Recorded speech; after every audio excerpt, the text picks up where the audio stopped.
दुनिया में कितना गम है, मेरा गम इतना कम है। लोगों का गम देखा तो मैं अपना गम भूल गया। डीके एजुकेशन अड्डा पर आपका स्वागत है।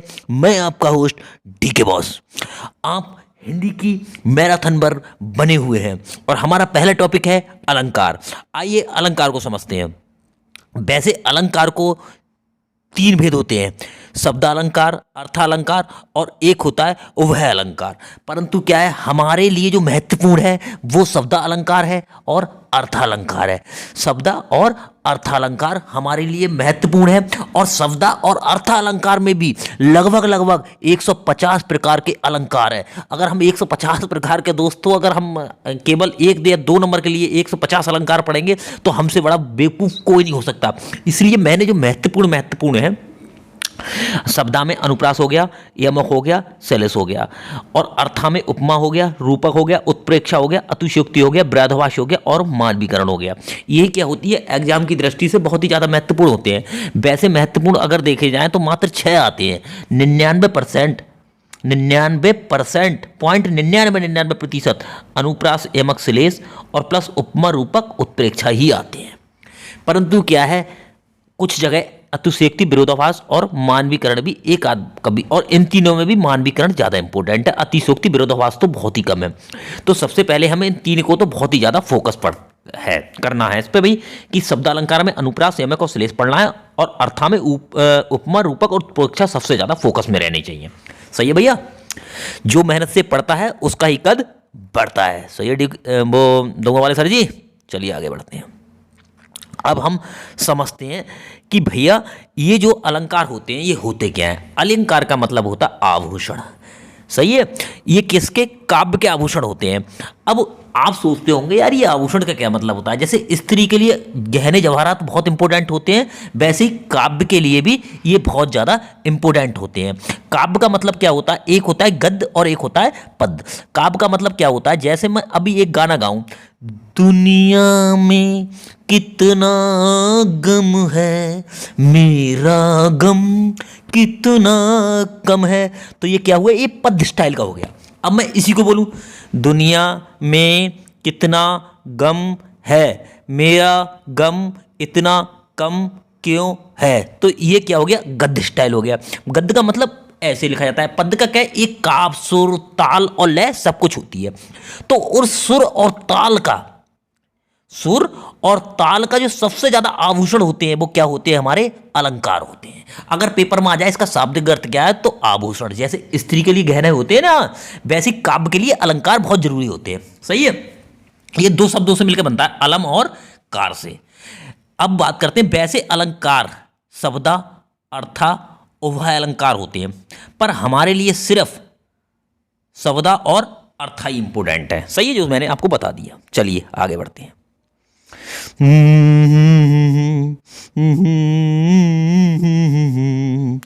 अब समझते हैं शब्दा को। शब्दा का मतलब क्या होता है, जहां काव्य में शब्दों के प्रयोग से कविता में सौंदर्य और चमत्कार होता है उसे शब्दालंकार कहते हैं। किससे? शब्दों से। अर्था में क्या होता है, यह तो हो गया शब्द जो लिखा हुआ होगा उससे चमत्कार हो, उससे शोभा बढ़े। और यह क्या होगा, उस शब्द के अर्थ से, मतलब एक शब्द होगा उसका अर्थ होगा कोई ना कोई, या कह सकते हो उसका कोई पर्यायवाची होगा, उसका जो शब्द का अर्थ निकल के आ रहा होगा, उससे जो चमत्कार होगा वो अर्थालंकार हो गए, और शब्द से होगा तो शब्दालंकार हो गए। समझ गए मेरे बच्चों? हाँ जी भैया, जय हो दंगा वाले सर जी, खड़िया वाले सर जी की जय हो। सही है, समझते हैं हम अनुप्रास को। अनुप्रास अलंकार में किसी व्यंजन की वर्ण की आवृत्ति होती है। आवृत्ति का मतलब होता है एक वर्ण होगा, कोई बार बार आएगा। ऐसा मत करिए कि हर अलंकार में ऐसा होता है, बाजी कुछ वर्ण जो है 2 बार होते ही हैं, 2-3 बार आप समझ रहे यही है सम्मान अनुप्रास है, ऐसा नहीं करना है। लगभग 2-3 बार तो लगभग लगातार आ ही जाए। जैसे एग्जाम्पल के तौर पर देख लो, तरनी, तनुजा, तट, तमाल, तरुवर। तो आपने देखा तरनी में भी ता है, तनुजा में भी ता है, तट में भी ता है, तमाल में भी ता है और तरुवे में भी ता है। मतलब ता है और शुरुआत में होना चाहिए। ये मत करियो कि भैया बीच में है या लास्ट में है। सही है जी? दिल छोटा न करो यूं ना तुम अपने इरादे बदलो, हर पल में अपनी जिंदगी जी लो, सपनों को अपनी मुट्ठी में कर लो। जो मेहनत से पढ़ता है उसी का कद बढ़ता है।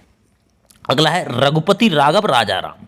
इसमें क्या रा की आवृत्ति, आवृत्ति का मतलब होता है बारंबार, बार बार। पतित पावन सीताराम, सही है। तो इसमें क्या है, रावण की आवृत्ति है।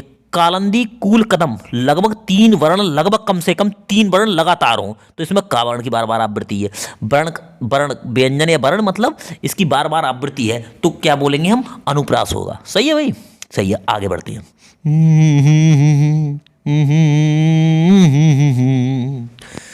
अब बात करते हैं यमक। वहां बात थी वर्ण की, अब यह बात है किसकी, शब्द की। वहां बात थी वर्ण की, यह बात है शब्द की।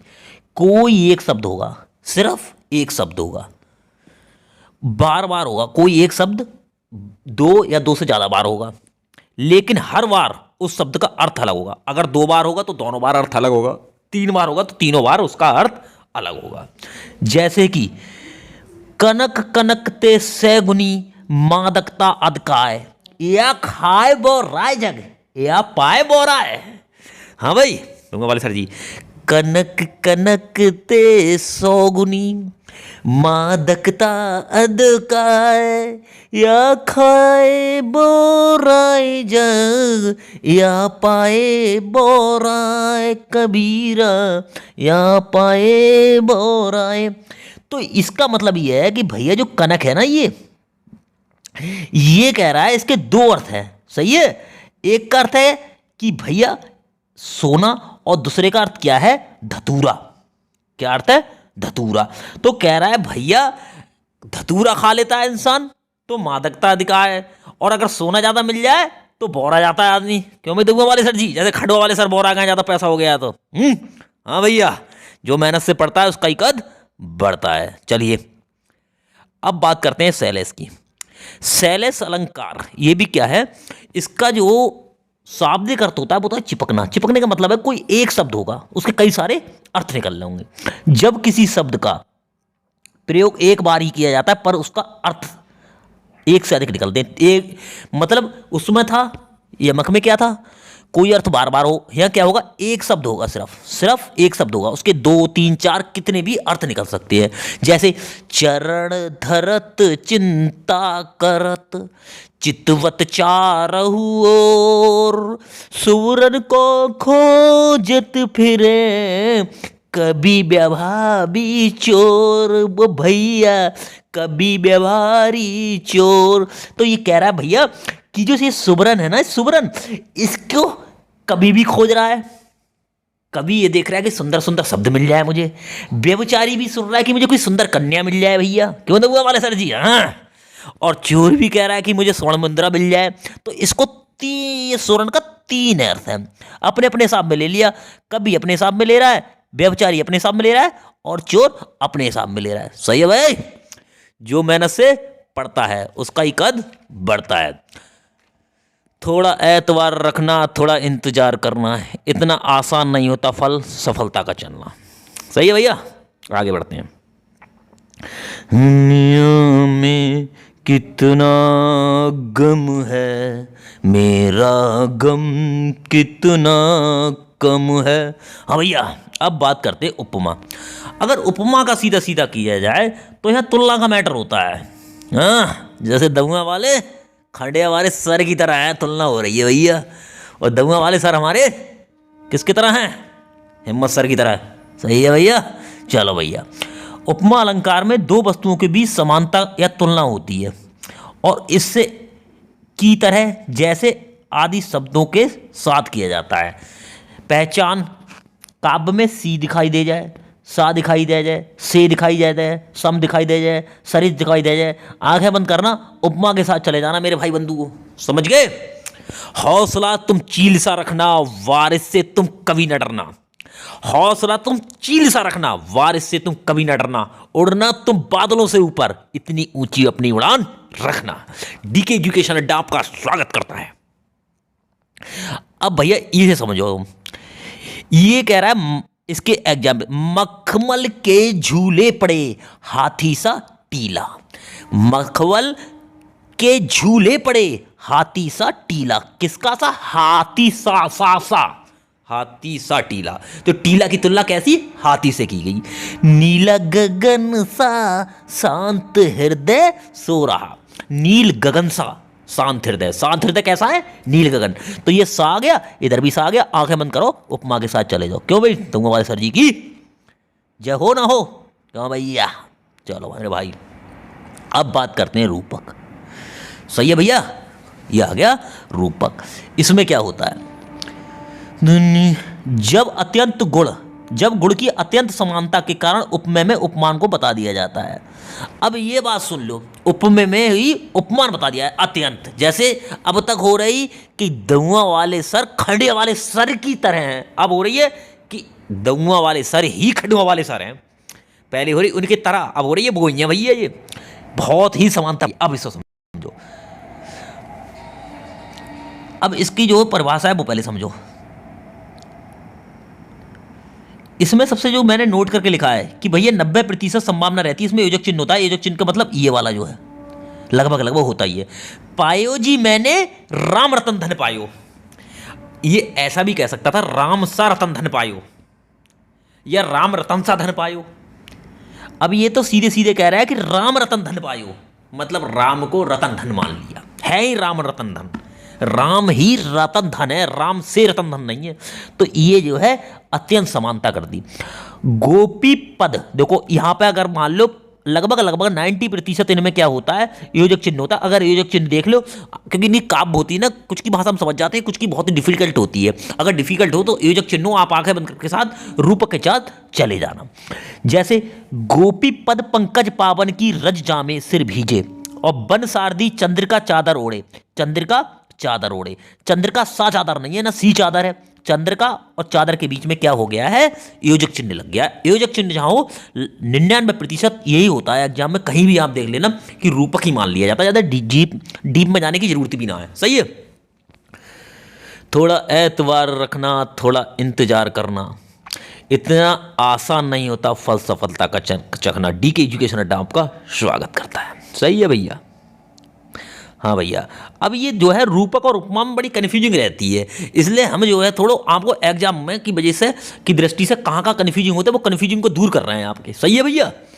दुनिया में कितना गम है, यह है उपमा और यह है रूपक। इन दोनों की अंतर के बारे में हम डिस्कस करेंगे। उपमा में क्या होती है? तुलना होती है, और वहीं रूपक में क्या तुलना नहीं होती, डायरेक्ट उस चीज की समानता दिखती है भैया। एग्जाम्पल की अब इसमें देख लो, इनकी थोड़ी पहचान देख लो। सी सा सम सर इसका प्रयोग होता है, यहाँ योजक चिन्ह लगा होता है। ये इन दोनों की पहचान हो गई, यहीं पे कांड हो जाता है भैया। प्रथम दृष्टा सा सी से सम सरेस और योजक चिन्ह। यहाँ देखो रूपक और उपमा ज्यादा उस्ताद बनने की बिल्कुल जरूरत ना है। खड़िया वाले सर, ये बात अपने दिमाग में डाल ले, दूंगा वाले सर की। सही है भैया। बुझी समा भी जला सकते हो, आंधी से कश्ती भी निकाल सकते हो, निरंतर चलते रहो अपने पथ पर, किस्मत तुम अपने आप बदल भी सकते हो। डीके एजुकेशन अड्डा आपका स्वागत करता है। अब एक एग्जाम्पल भी दिया गया है। एग्जाम्पल देखो भैया, एग्जाम्पल ये है जैसे खंडिया वाले सर अमिताभ से हैं। जैसे ये एग्जाम्पल दिया है खंडिया वाले सर अमिताभ से हैं, और इधर कह रहे हैं खंडिया वाले सर अमिताभ हैं, मतलब खंडिया वाले सर अमिताभ से हैं। कंफर्म नहीं मतलब से हैं। और यहाँ कह रहे हैं खंडिया वाले सर अमिताभ बच्चन है, मतलब कतई कोई गुंजाइश ना कुछ ना, खंडिया वाले सर को ये अमिताभ बच्चन मान रहे हैं लोग। सही है भैया। हाँ भैया सही है, आगे बढ़ते हैं।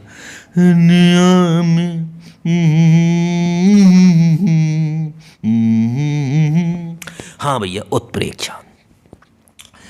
उत्प्रेक्षा में क्या होता है? जहां उपमेय में उपमान होने की संभावना, ये बात तो बिल्कुल छोड़ दो, पहचान करो। जनु मनु एवो मानो मनो मनहु, जन जानो मन मानो मनहु मनु एवो, जितने भी दिखाई दे जाए उत्प्रेक्षा अलंकार होता है मेरे बच्चों।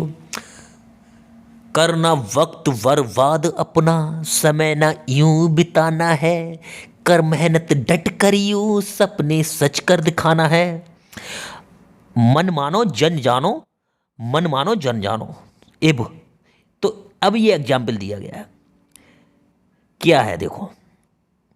सोहत ओढ़े पीत पर श्याम सलोने गात, मनहु नीलमणि सेल पड़ आता प्रभात। सबसे बड़ू मैं आपको एक चीज दिखा दूं, सबसे दिमाग में ही डालने वाली बात, आपको ज़्यादा उस्तादी ना दिखानी है।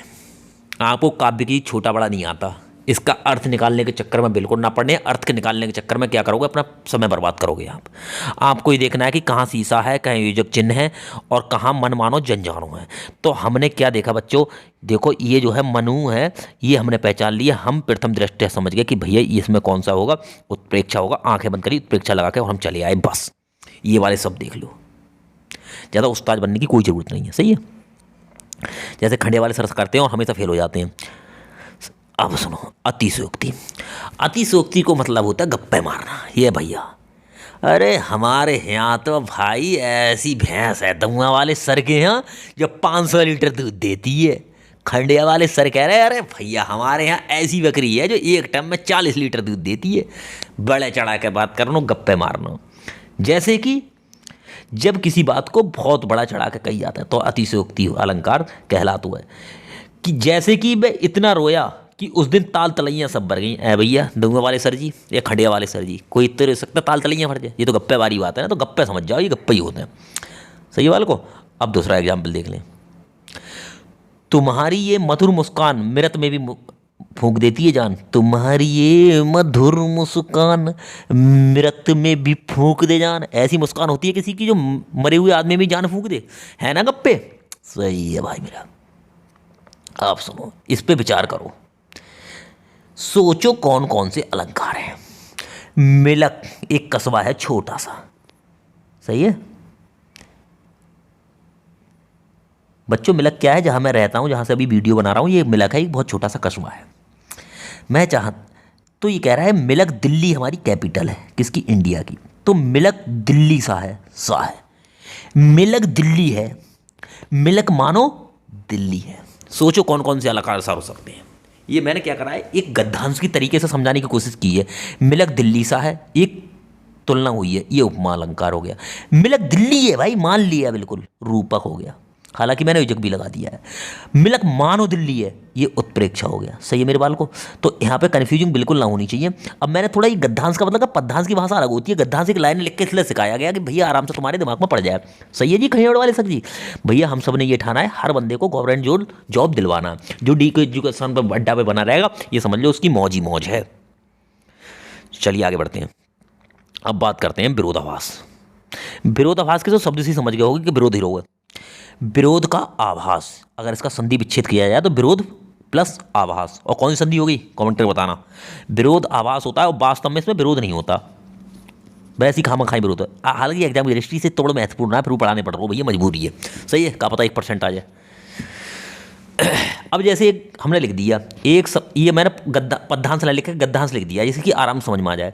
एक समय की बात है, बहुत दूर एक छोटा सा विशालकाय प्राणी रहता था। अब यहाँ देखो छोटा भी लिख दिया और यहाँ विशालकाय भी लिख दिया। अब है ना, देखो कतई अजीब गरीब बात है। एक समय की बात है, बहुत दूर एक छोटा सा विशालकाय। जब छोटा सा है तो विशालकाय क्यों है? अच्छा विशालकाय है तो छोटो कहाँ से है? क्यों? दूंगा वाले सर जी, ये कमेंट करके दूंगा वाले सर जी बताएंगे हमारे जाको मतलब। अब अगलो एग्जाम्पल जो हमने बिल्कुल जो पेपर में आता है वो देखो, जो ले लो बिल्कुल, वो तो समझाने के तरीका से ले लियो है। और जो हमने लियो है आपको जो पेपर में आता है, ज्यो ज्यो बढ़े श्याम, ज्यो ज्यो बढ़े श्याम रंग, श्याम रंग, जो बढ़े श्याम रंग, त्यों त्यों उज्ज्वल हुए। अब भैया यहाँ श्याम रंग ले दोगे, यहाँ उज्ज्वल दे दोगे कि जो बढ़े श्याम रंग त्यों त्यों उज्ज्वल हुए। तो श्याम अपोजिट है उज्ज्वल को। तो अगर देखो जाए तो विरोध को मतलब विपरीत, जहाँ में दो जो शब्द होंगे विपरीत होंगे, विलोम शब्द होंगे पड़े हुए। समझिए बाल को, विरोध है। सही है। अब मान भी करना थोड़ा इंपॉर्टेंट है, बाल को थोड़ा अच्छे से समझ लेना बाल को। कितना गम है जो मेहनत से पड़ता है, उसका ही कद बढ़ता रहता है। सही है। लोग कमियां निकालते रह जाते हैं, सफल लोग किसी की न सुनकर सफलता की सीढ़ी चढ़ते जाते हैं। डी के एजुकेशन अड्डा आपका स्वागत करता है। अब हर एग्जाम को क्रैक करना है, बहुत खतरनाक तरीके से करना है, इसलिए डी के एजुकेशन अड्डा पर बने रहिए। सब कुछ मिलेगा, माल मसाला बनेगा, देर सवेर बनेगा, क्योंकि मेरी कोई टीम नहीं है, मेरा कोई सिस्टम नहीं है, मैं अकेला ही सब कुछ करने वाला हूँ। धीमे धीमे होगा, सब कुछ होगा मेरे भाई। सही है। अब करते हैं मानवीकरण।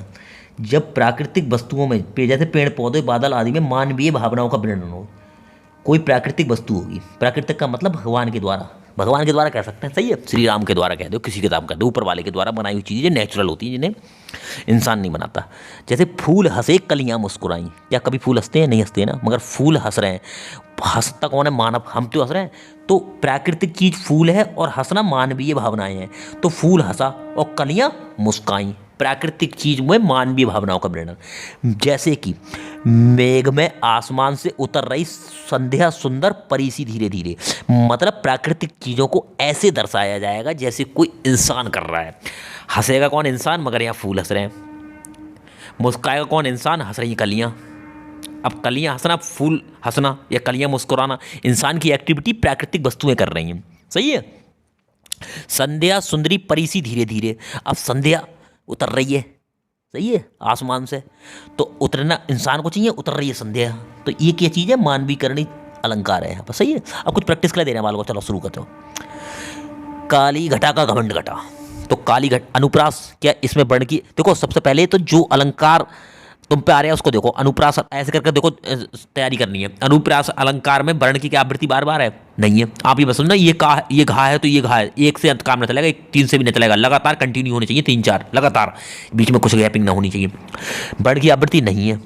यमक एक शब्द 2 बार है, हाँ 2 बार है भाई, दोनों के अर्थ अलग अलग हैं। हाँ, काली घटा, घटा समझते हो, घमंड घटा, काली घटा का बताओ मुझे कमेंट करके, काली घटा का मतलब क्या होता है। तो हमारा जो राइट होगा वो कौन सा होगा? यमक होगा। यमक is right, 2 number is right. अबे तू क्यों हंस रहा है? खड़ो वाले सर की बात पर हंस रहा है?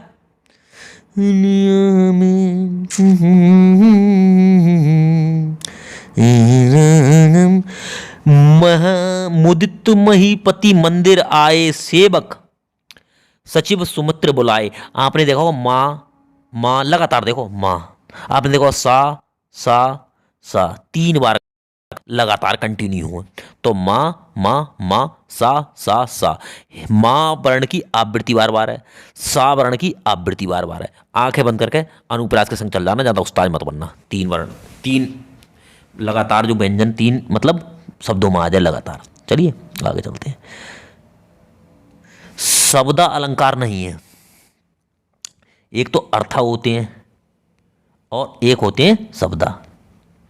अब इसमें शब्द अलंकार नहीं है, कौन सा नहीं है? अनुप्रास, यमक, श्लेष, उपमा।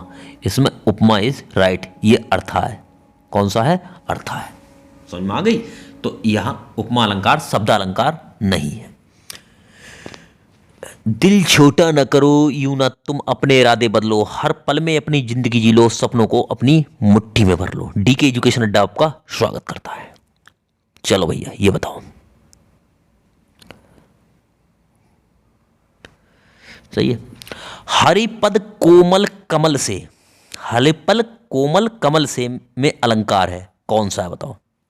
ये आपको बताना है कमेंट करके, ये मैं नहीं बताऊंगा, ये आपको खुद कमेंट करके बताना है। बता दोगे या मैं बता दूं? बताओ। हरि यमक है, एक पद बार बार है, एक कोई शब्द बार बार आ रहा है, नहीं, ऐसे पहचानो। मानवीकरण है, कोई प्राकृतिक चीज का मानवीय भावनाओं में वर्णन है, नहीं। उपमा में सीसा से है, हाँ है, से है लिखा हुआ। आंखें बंद करके चले जाओ भैया, उपमा के साथ इज राइट, उपमा।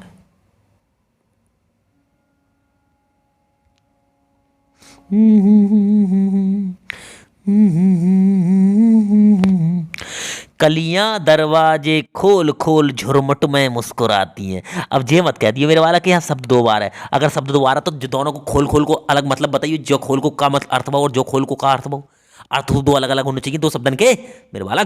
ऐसा मत सोचिए जो खोल को मतलब वो खोलना है, जो मतलब को खोलना है, दोनों शब्दों का एक ही अर्थ है। समझ गए? अलग अलग होता तो समझ जाते हम। तो जहाँ में यमक तो बिल्कुल है ही ना, सही है। अब कलियां दरवाजा खोल सकते हैं, इंसान ही तो खोलेगा, और झुरमुट में ऐसा मुस्कुरा सकते हैं, इंसान ही मुस्कुराएगा। तो ये भैया कौन सा है? मानवीकरण है, इज राइट, मानवीकरण।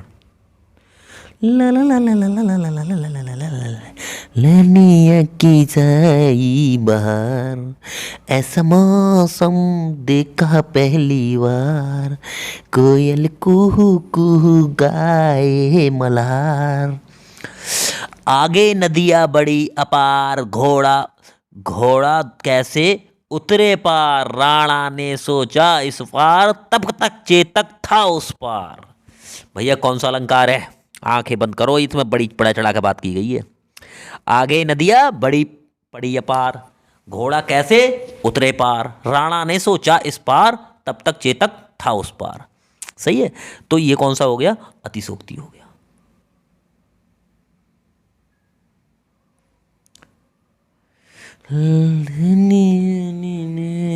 मैंने कहा, अबे फिल्मी गाना है भाई। मैंने कहा फूलों से, मैंने कहा फूलों से हंसो तो वो खिलखिला के हंस दिए। अरे मैंने कहा फूलों से हंसो तो वो खिलखिला कर हंस दिए। भाई पूरा गाना आप कर देना। कौन सा अलंकार है? फूलों से कहा हंसने को तो हंस दिए खिलखिला के। फूल हंस सकते हैं? नहीं हंस सकते, इंसान ही हंस सकता है। बार बार थोड़ी समझाया जाता मेरे बच्चों। मानवी करना, आंखें बंद करे चलाओ, मानवी करना संग चले जाओ भाई। ये परिभाषा है। जहां पर उपमेय और उपमान के बीच अंतर को समाप्त करके उसे एक कर दिया जाता है। अंतर कुछ ना होगा, ये अंतर है ना, ये बिल्कुल ना होगा, ये समाप्त करके सबको एक ही कर दिया जाएगा। तो कौन सा हो सकता है? तुलना तो है नहीं, तुलना होती ऊपक हो जाती। एक शब्द के दो अर्थ, वर्ण की आवृत्ति बार बार, फिर बचा रूपक। रूपक को कोई अंतर खत्म कर दिया जाता है। जैसे धुआं वाले सर अमिताभ बच्चन है, अमिताभ बच्चन से नहीं, अमिताभ बच्चन ही है। तो यहाँ क्या हो गया? रूपक हो गया भाई, अंतर समाप्त कर दिया। सखी सोहत गोपाल के, हाँ सखी सोहत गोपाल के उर गुंजन की माल, बाहर सोत मनु पिए दवानल की ज्वाल। अरे यार शीशा है कहीं? नहीं है। कहीं योजक चिन्ह है? नहीं है। एक शब्द ये तो भूल ही जाओ। अब कहीं मनु मानो जान जानो है? हाँ है भैया, ये मनु पर हुआ। हम उत्प्रेक्षा संग जाएंगे भैया। लो हम तो 100% नंबर लाएंगे। समझ गए मेरे बच्चियों? आ जाओ भैया।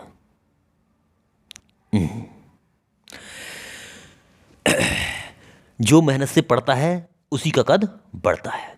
जीवन में अभी असली उड़ान बाकी है मेरे दोस्त, हमारे इरादों का इम्तिहान बाकी है मेरे दोस्त। अभी तो नापी है हमने थोड़ी मुट्ठी भर जमीन, अभी तो मापने के लिए पूरा आसमान बाकी है मेरे दोस्त।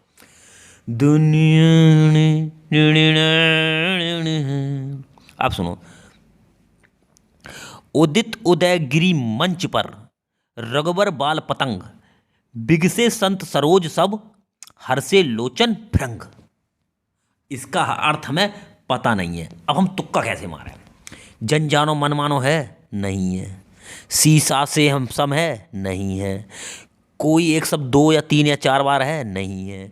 तो रूपक है तो कोई योजक चिन्ह है? हाँ है, संत और सरोज के बीच में रखो पड़ हुए। तो बाल को आंखें बंद करके चलो, ज़्यादा उस्ताद बनने की जरूरत ना है। नंबर पाने 1 नंबर, और भैया देखो सरकारी नौकरी लेनी है तो रूपक को रूप के लिखनी है। सही है मेरे बच्चा। मैंने कहा फूलों से हंसो तो वो खिलखिला के हंस दिए। बने रहो देख लोगे तो ये पता चल जाएगी क्या अंतर है इनमें। सही है, बस यही मकसद है इसका। जैसे अनुप्रास होता है तो उसमें क्या होती है? वर्ण की आवृत्ति बार बार होती है। एवं में क्या होती है? शब्द की आवृत्ति होती है, और सबके अपने अलग अलग अर्थ होते हैं। श्लेष में क्या होता है? एक शब्द होगा उसमें कई सारे अर्थ निकलेंगे, मतलब उसका शाब्दिक अर्थ होता है चिपकना। एक शब्द उसके कई सारे अर्थ। उपमा में क्या होता है? इसमें तुलना होती है। सी सा से सम सरिस आदि शब्दों का प्रयोग होता है। रूपक में क्या होता है? इसमें तुलना होती है, इसमें बिल्कुल समानता होती है, वही चीज मान ली जाती है, और योजक चिन्ह लगा होता है इस टाइप का घटाओ जैसा। उत्प्रेक्षा जनु जानो मन मानो और इब टाइप के शब्द कहीं ना कहीं पड़े मिल जाएंगे। अतिशोक्ति में क्या होता है? कोई बात को बहुत बड़ा चढ़ा के कहना, बिल्कुल फर्जी बातें, या कह सकते हो सिर्फ गप्पे मारना। मानवीकरण में क्या होता है? प्रकृति में मानवीय भावनाएं, जैसे कलियां फूल हंसे कलियां मुस्कुराई। तो मैं उम्मीद कर रहा हूं यार ये सब कुछ आपको समझ में आ गया होगा। सही, मैं इतनी कोशिश कर रहा हूं कि यार आप लोग ना मेरी मेहनत को जाया मत जाने देना यार। हर किसी को ना ये वीडियो बहुत अच्छे से सब देखना मेरी पूरी।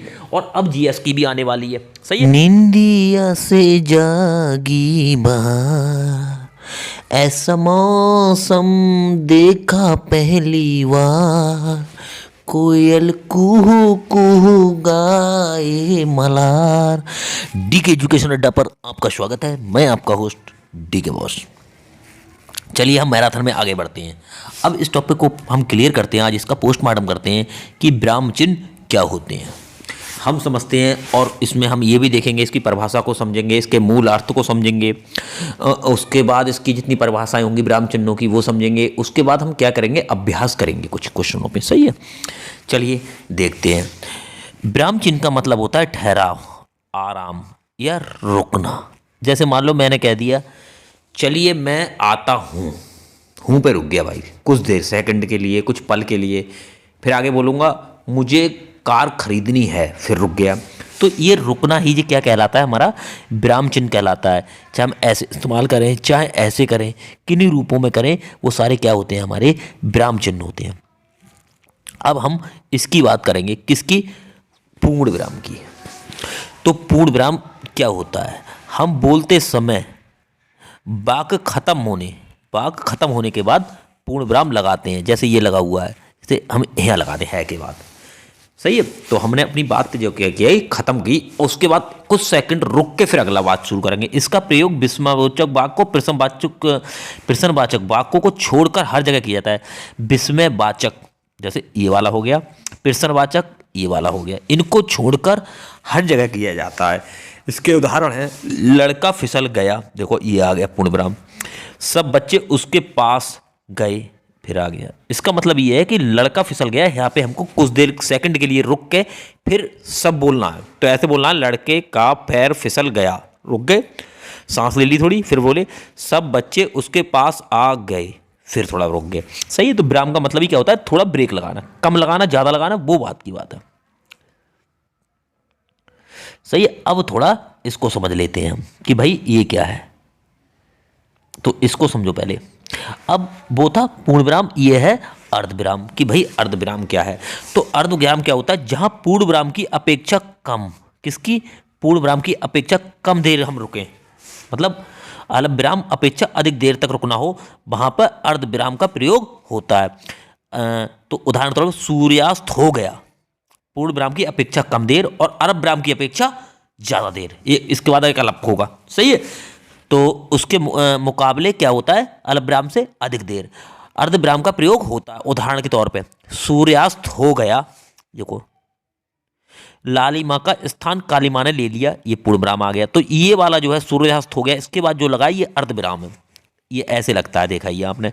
जैसे एक एग्जाम्पल और दिया, फूलों में आम को सर्वश्रेष्ठ फल माना गया है, देखो है के बाद लग गया, लेकिन श्रीनगर में और ही किस्म के फल विशेष रूप से पैदा होते हैं, पूर्ण विराम लग गया। ठीक है, तो ये तो अर्धविराम हो गया। सही है, अब बात करते हैं अल्प विराम। वो था अर्ध और ये है अल्प। अर्ध में क्या होता है, ऊपर पॉइंट लग जाता है इसके, अल्प के ऊपर। सही है, अब इसमें क्या होता है, वाक्य के बीच में विराम उत्पन्न करने वाले विराम चिन्ह को अल्प विराम कहते हैं। अल्प विराम का प्रयोग नीचे दी गई परिस्थितियों में किया जाता है। किसी वाक्य में दो या दो से ज्यादा समान पद वाले हों, शब्दों में किया जाता है। हाँ नहीं के बाद, जैसे नहीं मैं नहीं चल सकता, तो नहीं के बाद दिया गया है, हाँ के बाद दिया गया, तुम जाना चाहो तो चले जाओ। उपाधियों के लिए जैसे बीए के बाद अगली उपाधि आई एमए, फिर पीएचडी, फिर जो भी होगी वो ऐसे ही जैसे बोलते हैं हम, कोमा भी कहते हैं। सही है, तो कोमा टाइप है ये। प्रश्नवाचक, ये तो बहुत ही सरल है, जहाँ ये लगा देखो समझ जाओ भाई प्रश्नवाचक है। जैसे ये चीज़, तो इसमें तो ज़्यादा दिमाग पर लगाने की ज़रूरत है ही ना, समझ गए, खाली इसमें बताने की ज़्यादा जरूरत ही ना है। योजक चिन्ह, दो शब्दों में परस्पर संबंध स्पष्ट करने के लिए, उनको जोड़कर लिखने के लिए योजक चिन्ह का प्रयोग होता है। तत्पुरुष और द्वंद्व समास दोनों पदों के बीच में होता है। जैसे गीता संगीता, माता पिता, खरा खोटा, मध्य काल का हावड़ा मेल। तुलना का मतलब सी सा से में पहले होगा तुम सा, मीरा सी भक्त, या कह सकते हैं विलोम टाइप होगा, जैसे माता पिता हम तुम, मतलब इस टाइप में चीज़ों में होगा ये बीच में योजक चिन्ह। चलिए आगे बढ़ते हैं। कोष्टक, करने दो लोगों को हिसाब, तुम्हारे पसीने का भी हिसाब मिलेगा, दूसरों की बगिया को देखकर मत जलो, तुम्हारे गमले में भी फूल खिलेगा। डीके एजुकेशन अड्डा आपका स्वागत करता है। अब बात करते हैं कोष्टक। कोष्टक क्या होते हैं, ऐसे होते हैं ये। सही है, एक मिनट रुकिए। कोष्टक क्या होते हैं, ऐसे होते हैं। वाक्य के बीच में आए शब्दों अथवा पदों का अर्थ स्पष्ट करने के लिए कोष्ठक का प्रयोग होता है। जैसे कि दशहरे के अवसर पर दशानन, तो ब्रैकेट में लिख दिया स्पष्ट करने के लिए कि ये बात कर रहा है किसकी, रावण की। दशहरे के अवसर पर दशानन का वध होता है, तो दशानन के बाद हमने ब्रैकेट में लिख दिया रावण की, ये रावण की बात कर रहा है। लता मंगेशकर भारत की कोकिला है। मीठे गाना गाने वाली को क्या कहते हैं, कोकिला, मीठा बोलने वाली को। तो सही है, तो ये कोकिला के अर्थ को स्पष्ट कर रहा है, ये दशानन के अर्थ को स्पष्ट कर रहा है। सही है, तो ये चीज़ें क्या है, स्पष्ट करने के लिए होता है। चलिए आगे बढ़ते हैं। अवतरण, किसी के द्वारा कही गई बात को उद्धरण करने या किसी वाक्य के खास शब्द को जोड़ देने के लिए किया जाता है। जैसे महावीर ने कहा अहिंसा, देखो ये है ऊपर परमो धर्म, ये जोड़ दे के कि उनने कहा है भैया अहिंसा परमो धर्म। गांधी ने कहा सत्य, हमेशा सत्य बोलो, तो ये देखो ये लगे हमेशा सत्य बोलो को बंद कर लिया इसने, अहिंसा परमो धर्मा को बंद कर लिया इसने उद्धरण चिन्ह ने। सही है, ये इसलिए होते हैं। अब विस्मयबोधक, ये तो बहुत ही प्रश्नवाचक की तरह मानो से, तो सही है, ये भी प्रश्नवाचक है। हर्ष, वाक्य में हर्ष, विवाद, विस्मय, घृणा, आश्चर्य, करुणा, भय आदि का बोध होता है और इसका ऐसे निशान होता है। जैसे हे राम, ये आ गया, ये क्या हो गया, छी छी कितना गंदा है, आहा कितना सुहावना मौसम है, तो यहाँ पे क्या होगा, विस्मयबोधक आएगा। सही है। अब आते हैं हम लाघव की बात करते हैं। किसी बड़े अंश का संक्षिप्त रूप लिखने के लिए, कोई बड़ा अंश होगा वही कहते हैं ना शॉर्ट फॉर्म, या रुकना, वाक्यों का दोहराव, तो इसमें 2 नंबर इज राइट। किसी बात को हम ठहरेंगे, किसी बात को कह के या रुकेंगे या स्टॉप लेंगे किसी बात को कह के, तो वो विराम चिन्ह कहलाएगा। प्रश्नवाचक तथा विस्मयबोधक शब्दों को छोड़कर सभी प्रकार के अंत में प्रयुक्त होता है, क्या होता है, पूर्ण विराम। खाली प्रश्नवाचक को छोड़ दो, जेस वाले को या फिर विस्मयबोधक को, तो सब में क्या होगा, पूर्ण विराम का प्रयोग होता है। अब आओ ये निम्नलिखित सही विराम चिन्ह, ये वाला जो विराम चिन्ह है इसका नाम बताओ क्या है, इसका नाम है उपविराम। अब अलग विराम कैसा होता है, ऐसा, विवरण ऐसे, प्रश्नवाचक ऐसे। सही है, तो ये भी थोड़ा ध्यान रखना है। निम्नलिखित वाक्यों में से सही विराम चिन्ह युक्त शब्द बताओ। अरे अब ये ये यहाँ पे दिया है, ये सब के सब निशान ही दिए हैं, तो पहला नंबर ये सही है, क्योंकि यहाँ पे क्या है, पहले नंबर पे देखो ये क्या है, विस्मयबोधक वाला है। एक मिनट रुकिए, ये विस्मयबोधक वाला है। सही है, तो ये विस्मयबोधक है। कौन सा है ये, विस्मयबोधक है। सही है। DK एजुकेशन अड्डा आपका स्वागत करता है भाई, आगे बढ़ना है तो एजुकेशन अड्डा पे लगे रहिए। डॉक्टर भीमराव अंबेडकर ज्ञान के प्रतीक हैं, इस वाक्य में किस चिन्ह का प्रयोग हुआ है, किसका हुआ बताओ, अवतरण का हुआ है। देखो ऊपर है ये निशान लगे हुए, ये अवतरण है। सही है। सामली सलोनी तेरी झील सी आँखें, DK एजुकेशन अड्डा आपका स्वागत करता है। मैं आपका होस्ट DK बॉस, और आप बने हुए हैं हिंदी मैराथन पर। और ये जो आज हम पोस्टमार्टम कर रहे हैं, इस समय जो पोस्टमार्टम करने जा रहे हैं वो वाच्य का करेंगे कि भाई ये वाच्य कहाँ क्या होते हैं, क्या वाला होती है। और ये जो मैं वाच्य पढ़ा रहा हूँ इसके बाद आपको कहीं भी कुछ भी पढ़ने की ज़रूरत नहीं है भाई। मैं चाह रहा हूँ कि आप लोग अगर मुझे पुनर्बलन देना चाहते हैं तो भाई इसी प्रकार दे सकते हैं कि यार मेरा चैनल को सब्सक्राइब कर लीजिए, और आपकी जो इच्छा है जॉब लेने की वो मान लीजिए 101% पूरी होने जा रही है, क्योंकि मैं वही मुहैया कराऊंगा जो बहुत ज़रूरतमंद है, जो बहुत ज़रूरी चीज़ है। ऐसा कोई चीज़ मैं ऐसे कोई टॉपिक ऐसा नहीं डालूंगा जो आपका समय को बर्बाद करेगी। मेरी हिंदी लगभग कंप्लीट हो गई है, एक वीडियो बन रही है लगभग 2.5-3 घंटे की या 2 घंटे की होगी अभ्यास के लिए। अब पूरे टॉपिक क्लियर हो गए, अब अभ्यास के लिए कई सौ सैकड़ों क्वेश्चन होंगे, जो हर टॉपिक के 20-20, 30-30 क्वेश्चन लिए होंगे, संज्ञा के, सर्वनाम के, विशेषण के। वो वीडियो मेरी आने वाली है, उसको भी देखना। हिंदी आपकी कंप्लीट और कंपटीशन की आप मुख्य धारा में जुड़ जाएंगे। उसके बाद मेरी GS की मैराथन चलेगी, GS के लगातार मेरे क्या करेंगे वीडियो आएंगे। और पहली चीज़, और दूसरी चीज़ ये है कि मैंने इस ग्रुप में इस जो वीडियो आप देख रहे हैं इसमें जो है लिंक मैंने शेयर कर दिया है, उसका जो है संपूर्ण हिंदी का, वो आप जरूर देख लेना भाई मेरे। सही है। चलिए वाच्य को समझते हैं, वाच्य होते क्या है। कहता है जब कर्ता कर्म भाव के अनुसार क्रिया में परिवर्तन हो तो वो वाच्य कहलाता है।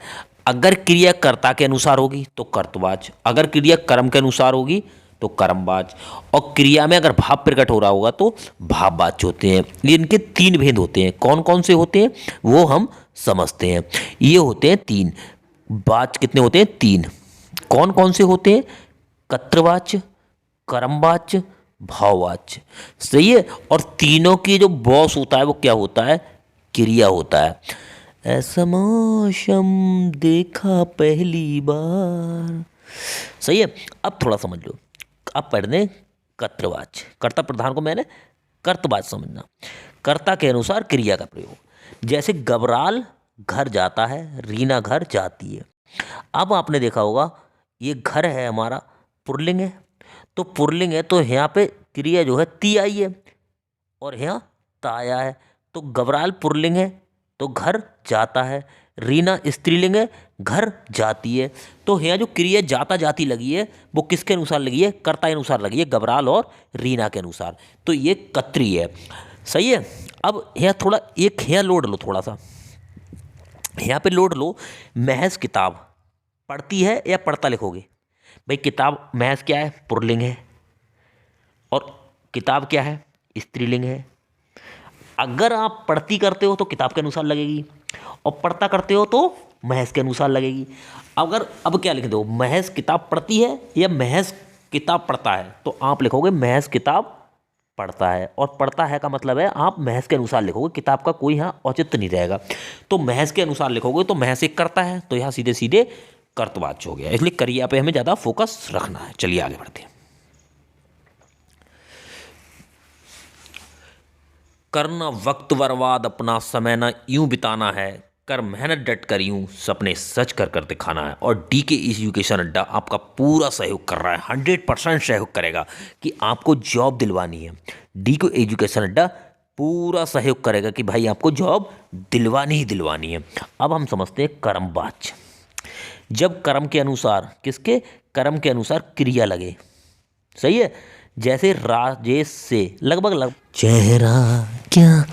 अब एक बात ये समझ लो, ये कर्मवाच है तो इसकी परिभाषा होती है कर्म के अनुसार क्रिया का प्रयोग हो। जैसे राजेश से पुस्तक पढ़ी जाती है, तो आपने देखा हो ये पढ़ी है, ये क्रिया है। आपने देखा होगा राजेश के अनुसार लिखा जाता तो पढ़ा होता। अब ये तो पुल्लिंग है, तो यहाँ स्त्रीलिंग वाली क्रिया क्यों आई? क्योंकि ये पुस्तक के हिसाब से लगा है। पुस्तक क्या है? स्त्री है। तो इसमें जो क्रिया लगी है वो किसके अनुसार? कर्ता क्रिया, कर्ता क्रिया पढ़ी है, और कर्म क्या है? पुस्तक है। तो पुस्तक के अनुसार ही क्रिया लगी है, मतलब कर्म के अनुसार क्रिया लगी है। पहली चीज ये कर्मवाच हो गया। दूसरा बात होता है से लगभग लगभग 90% से होता है। सही है। जैसे रीता से समोसा खाया जाता है। अब आपने देखा रीता स्त्रीलिंग है और यहाँ आगे ती है। रीता समोसा खाती है, तब हो जाता कर्तवाच। और यहाँ है रीता से समोसा खाया था, तो समोसा के अनुसार ये क्रिया लगी है। सही है। यहाँ ती तो ना है, तो यह क्या हो गया? समोसा के अनुसार। तो समोसा क्या है? कर्म है, तो ये कर्मवाच हो गई। और दूसरी बात देखो से है। अब ये अशोक ने चाय पी। किसने? अशोक ने। अशोक क्या है? पुल्लिंग है, और चाय क्या है? स्त्रीलिंग है। और पी क्या है? पी क्या है? स्त्रीलिंग है। तो ये चाय के अनुसार पी लगी है। ऐसा लिखा चाय पिया, चाय पी। तो ये क्या है? ये भी हमारा क्या होगा? कर्मवाच होगा। सही है। मतलब कर्म के अनुसार क्रिया लगे तो फिर क्या होता है? कर्मवाच होता है। और 90% से होता है लगभग एग्जाम में। ये तो मैंने ऐसी कंफ्यूजिंग वाली चीज है, मगर से जहां दिखाई दे आंखें बंद करके समझ जाना कि यार ये कर्मवाच है। अब करते हैं हम भाववाच की बात। किस चीज की? भाववाच की। जब क्रिया भाव के अनुसार हो, जब क्रिया भाव के अनुसार हो तो वहां पे भाववाच्य होता है। 90% ये नकारात्मक होते हैं। कैसे होते हैं? नकारात्मक। सही है। 90% नकारात्मक होते हैं। जैसे उससे बैठा नहीं जाता, रामू से खाया नहीं जाता, तो ये क्या होंगे? भाववाच्य होंगे।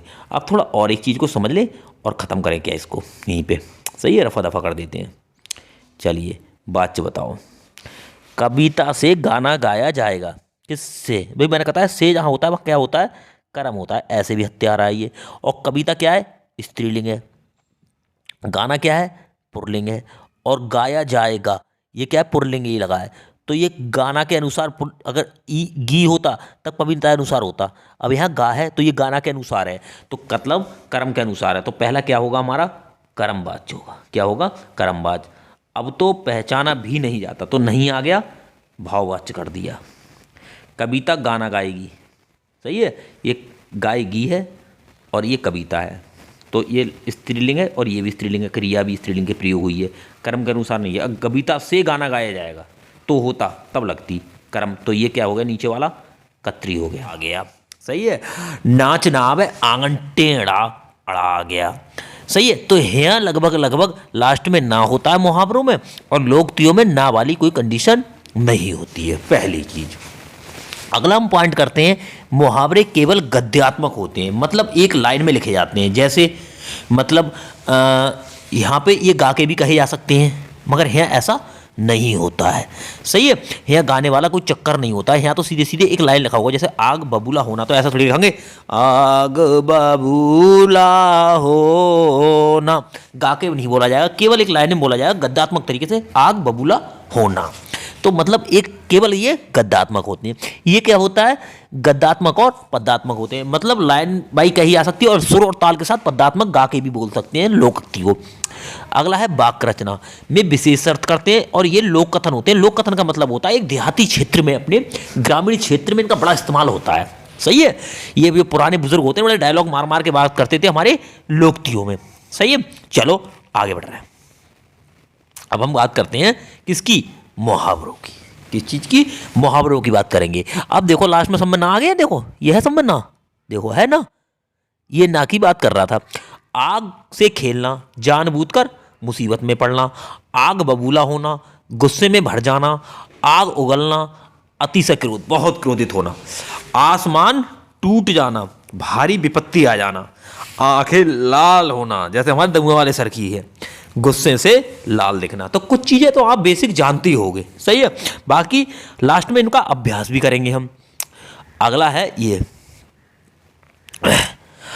अंधे के हाथ बटेर लगना, मतलब अयोग्य व्यक्ति को कीमती चीज मिलना, आंखों में धूल झोंकना, मतलब धोखा देना, आंखें दिखाना, मतलब गुस्से से देखना, आटे दाल का भाव मालूम होना, मुसीबत से घिर जाना, कि बेटा आटे दाल का भाव मालूम पड़ेगा, मतलब मुसीबत में घिर जाएगा। आकाश पाताल एक कर दिया खंडिया वाले सर ने, दंगुआ वाले सर को, तो क्या हुआ, कठिन पर्यटन किया। अंगारे उबलना, कठोर शब्द बोलना, आंखों पर चर्बी चढ़ना, घमंड करना, ईद का चांद होना, बहुत दिनों में दिखाई देना, सही है। थोड़ा एतवार रखना, थोड़ा इंतजार करना, इतना आसान नहीं होता फल सफलता का चखना। हेरा क्या देखते हो, दिल में उतर कर देखना।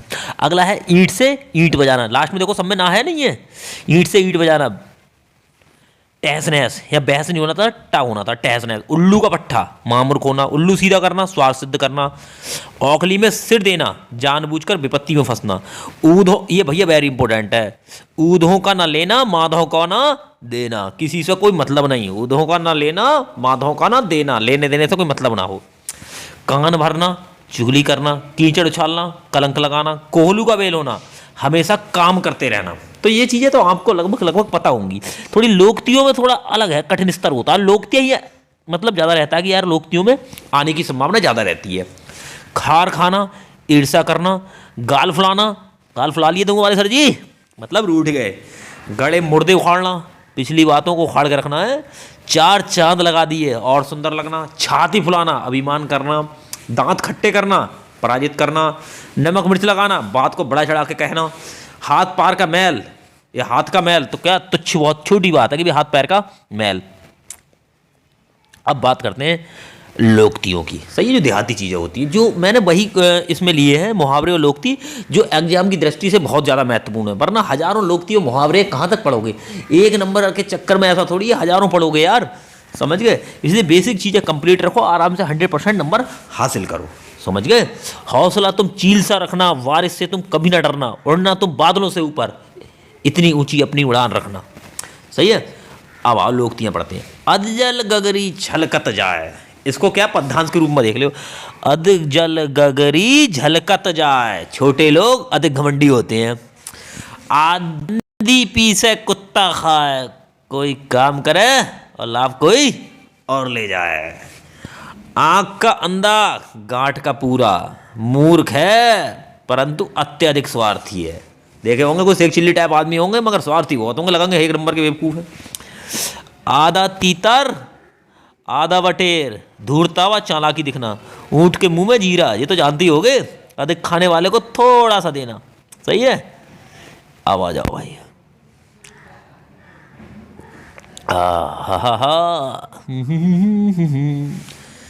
उतर गई तो क्या करे कोई, उतर गई लोई तो क्या करे कोई।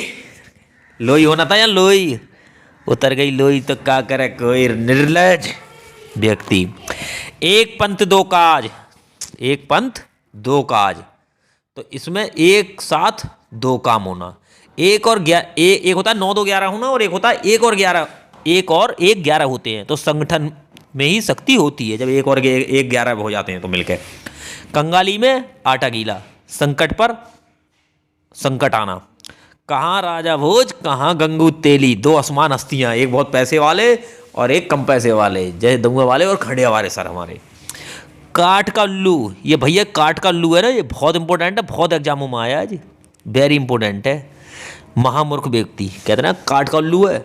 गुड़ खाए गुलगुले से परहेज, गुड़ खाए गुलगुले से परहेज, बनावटी व्यवहार। गागर में सागर, संक्षेप में बहुत कुछ कह देना, संक्षेप में बहुत कुछ कह देना। चेहरा क्या देखते हो दिल में उतर कर देखो ना। अगला है चोर की दाढ़ी में तिनका, दोषी का खुद ही भयभीत होना। कहते ना चोर की दाढ़ी में तिनका, तू डाल डाल में पात पात, चालाक से चालाकी पेश आना। थोथा चना बाजे घना, नीचे व्यक्ति का बहुत बड़ा दिखावा होता है, तो ये भी बहुत इंपॉर्टेंट है। थोथा चना बाजे घना। 9 दिन चले अढ़ाई कोस, काम बहुत धीमा करना, तो ये भी बहुत इंपॉर्टेंट है। ये ऊपर के दोनों बहुत वेरी इंपॉर्टेंट है।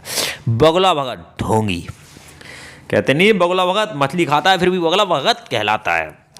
बूढ़ी गोली लाल लगाम, हाँ भी दूंगा वाले सर जी, हटवा वाले सर जी। बूढ़ी घोड़ी लाल लगाम मतलब विपरीत, उम्र के विपरीत भी खूब जाके अपना श्रृंगार विरंगार करना है, मेकअप वेटअप करना। टेढ़ी खीर कठिन कार्य, जिसकी लाठी उसकी भैंस, शक्तिशाली की विजय होती है भैया, जिसकी लाठी होगी उसी की भैंस होगी, कहिए भैया खंडो वाले सर जी। अब चलो थोड़ी प्रैक्टिस कर लें। नेकी और पूछ पूछ से क्या मतलब है, नेकी और पूछ पूछ से क्या मतलब है। भलाई करने में क्या पूछना, पूछ करके भलाई करना, भलाई करना भलाई करने में आनाकानी करना। इसका कौन सा सही है, पहले का पहला सही है। भलाई करने में कोई पूछना नहीं। क्या पूछना है भलाई करने में, कर दो भैया, जितनी कर सक रहा है कर दो। क्यों भाई दूंगा वाले सर जी हमारे।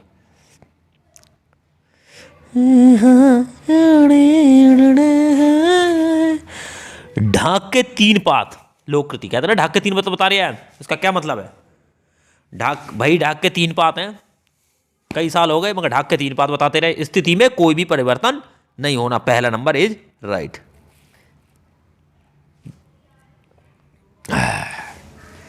हाथ पैर का मैल होना, क्या मतलब है हाथ पैर पे, हाथ का मैल होना बताओ। दया भर दे जाना, अल्प महत्व का कार्य, बहुत गंदा होना, क्षण भर गायब हो जाना। इसका 2 नंबर इज राइट। हाथ पैर का मतलब है बहुत छोटा काम, बहुत छोटा काम, अल्प काम। सौभाग्य के दिन आना, सौभाग्य के दिन आना अर्थ प्रकट करने वाला मुहावरा है, कौन सा।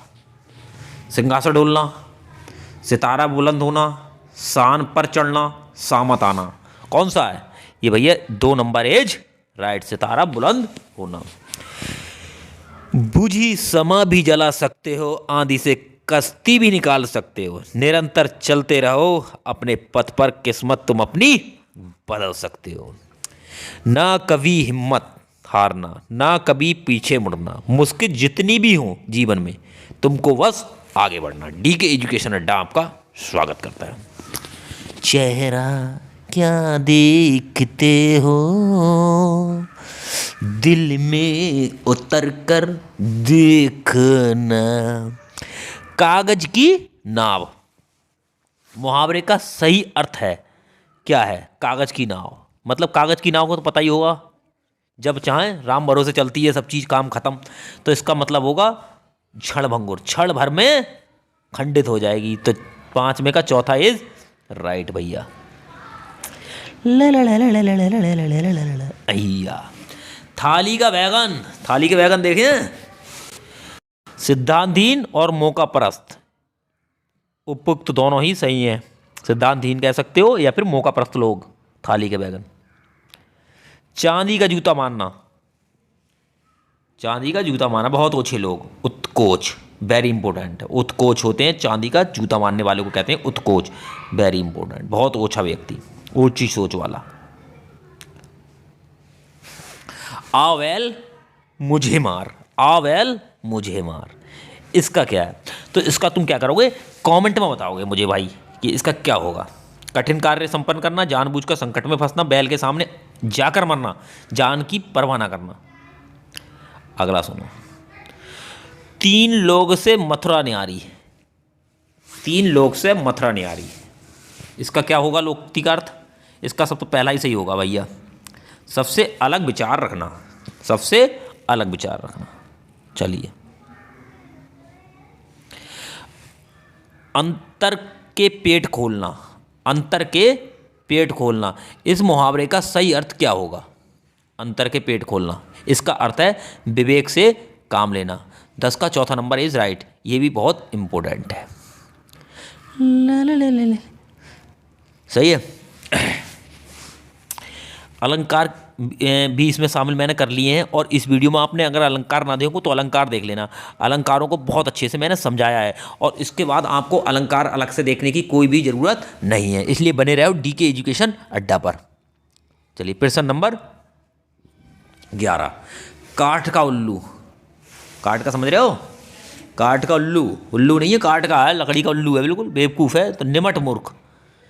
2 नंबर इज राइट, और ये वेरी इंपॉर्टेंट है, ये सारे के सारे कम्पिटेटिव एग्जाम में पूछे गए हैं, इसलिए ऐसे डाले गए। काठ का उल्लू का मतलब है बिल्कुल निपट मूर्ख, 1 नंबर का मूर्ख। 8 आंसू रोना, 8 आंसू रोने का मतलब है बुरी तरह पछताना, बुरी तरह पछताना। अपने भीतर के हुनर को पहचानना चाहिए, लाख ठोकर लगने पर भी उठकर चलना चाहिए। करने दो लोगों को हिसाब, तुम्हारे पसीने का भी हिसाब मिलेगा। दूसरों की बगिया को देखकर मत जलो, तुम्हारे गमले में भी फूल खिलेगा। डीके एजुकेशन अड्डा आपका स्वागत करता है। और सुनो, मैंने वीडियो बनाई है संपूर्ण हिंदी, डीके एजुकेशन अड्डा पर जाकर आप संपूर्ण हिंदी देख लेना, ये सब टॉपिक हैं ही इसमें। विशेषण है, विलोम है, वचन है, और विशेषण है, वाक्यांश है, अव्यय है, वर्णमाला है, सर्वनाम है, पर्यायवाची है, उपसर्ग है, लिंग है, काल है, क्रिया है, और मतलब सब कुछ। अभी तो इसमें इतने टॉपिक आए भी नहीं थे मेरे थंबनेल पे, उतने टॉपिक हैं, सारी पूरी संपूर्ण हिंदी ली गई है उसमें। संधि भी है, समास भी है, इसमें नाम भी नहीं है संधि समास के, सही है, और विशेषण भी है, और संज्ञा भी है, ये जिसमें नाम ना हो वो भी है यहाँ पे। तो वो जाके मेरी वीडियो देख लेना यार, मज़ा आ जाएगा। मैं लिंक ग्रुप में इसमें डाल दूंगा, लिंक इसका, सही है। सांप छछूंदर की गति होना, सांप और छछूंदर की, कि सांप की है या छछूंदर की है, इसका मतलब है दुविधा में पड़ना कि किसकी गति है, सही है। चौथा नंबर 13 का।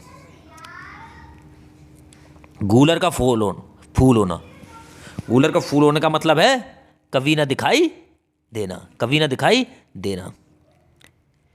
ख्याली पुलाव पकाना, हाँ जी, ख्याली पुलाव पकाना, दुआ वाले सर जी, इसका मतलब है व्यर्थ की कल्पनाएं करना, व्यर्थ की कल्पनाएं करना। हाँ सुनो, ये जो भाग चल रहा है जो अभी मैं आपको पढ़ा रहा हूँ, इसमें अलंकार, आप पूरी वीडियो देखना, अलंकार भी हो जाएंगे कंप्लीट, वाच्य भी कंप्लीट, मुहावरे भी कंप्लीट, लोकोक्तियाँ भी कंप्लीट, और ब्राह्मचिन्ह भी। जो मैंने पार्ट पहला वाला बनाया था ना, उसमें यही 5 टॉपिक हमारे छूट गए थे, क्योंकि बहुत लंबा वीडियो हो रहा था, फिर कम से कम 4 घंटे का हो जाता, इसलिए मैंने सोचा 4 घंटे का ज़्यादा हो जाएगा। वो वीडियो मैंने वो 3 घंटे के आसपास की है, और बाकी ये वाले टॉपिक इसमें पार्ट 2 में डाल दिए हैं। तो ये टॉपिक भी देख लो, प्लस पार्ट 1 भी जाकर देख लो। हिंदी लगभग आपकी कंप्लीट, और आप कोई भर्ती की तैयारी कर रहे हो, हिंदी के बिना तो काम आपका अधूरा है। और ये जैसी टॉपिक आपके कंप्लीट हो जाएंगे, आपके आधार मजबूत हो जाएगा। उसके बाद जीएस की मैराथन चलेगी मेरे पास। चलिए आगे बढ़ते हैं। तीन कनौजिए 13 चूल्हे, तीन कनौजिए 13 चूल्हे का सही अर्थ है क्या है? व्यर्थ की नुक्ताचीनी, मतलब बेमतलब की बातें। सही है, बेमतलब की बातें। ये काफुर होना, काफिर होने का मतलब बताओ। काफुर हो गया भैया, बंदा बात करके गायब हो गया। प्रश्न नंबर 17 का 3। अवसर का लाभ उठाना अर्थ को प्रकट करने वाला कौन सा है? बहती गंगा में हाथ धोना, मन चंगा तो कटौती में गंगा, घाट का पानी पीना, समय देख कर चलना। बहती गंगा में हाथ धोना, पहला नंबर इज राइट। 18 का पहला, अवसर का लाभ उठाना। भैया ये बहुत ज़्यादा महत्वपूर्ण है, सही है, एग्जाम की दृष्टि से। आप बने रहो डीके एजुकेशन अड्डा पर। एजुकेशन अड्डा आपको सब कुछ मुहैया कराएगा। ये अड्डा आप हर सब्जेक्ट की तरह तैयारी यहाँ से करेंगे, और किसी भी प्लेटफॉर्म पे आपको जाने की ज़रूरत नहीं है। ठीक है, हमारा वो नहीं है ऊंची दुकान पीढ़ी के पकवान, छोटी दुकान है हमारी, मीठे पकवान है। प्रश्न नंबर 19। जैसे नागनाथ वैसे सांपनाथ, जैसे नागनाथ वैसे सांपनाथ, तो इसका क्या है? इसका है दो दुष्टों में समानता। सही है, दो दुष्ट व्यक्ति हैं, उनमें समानता है, दोनों दुष्ट एक से ही हैं।